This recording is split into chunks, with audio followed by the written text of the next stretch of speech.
ఈ everything could be tested. మన దగ్గర లాబొరేటరీలో అన్ని టెస్ట్ చేయబడతాయి. Around 200 commodities with including physical parameters and experimental. మామూలుగా మన భాషలో అంటే థ్యాంక్ యూ వర్డ్ అందించారు. అలా కూడా మనం టెస్ట్ చేస్తాము.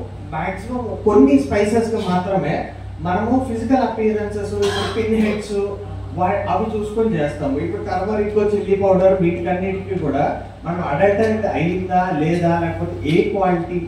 యాక్చువల్గా దీంట్లో different qualities, quality control department కాబట్టి మాది.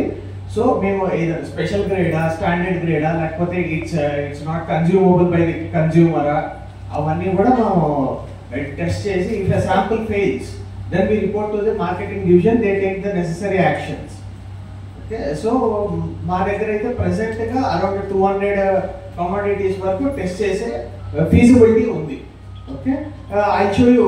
ఒక టర్మరిక్ మనం పసుపు తీసుకొని ఒకసారి అడల్టరేట్ పసుపు ఒక దాంట్లో తీసుకొని, అడల్టరేట్ కాని పసుపు ఒక దాని దగ్గర తీసుకొని మీకు చూపిస్తాను. కల్తీ అయిన పసుపు, కల్తీ కాని పసుపు, దాన్ని ఎలా ఐడెంటిఫై చేయొచ్చు.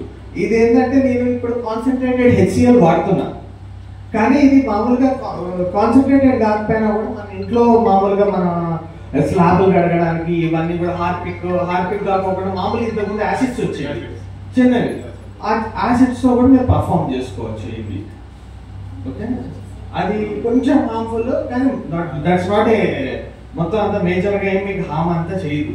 బట్ హ్యాండిలేషన్ అనేది, హ్యాండ్లింగ్ అనేది కొంచెం కేర్ఫుల్గా ఉండాలి. ఓకే,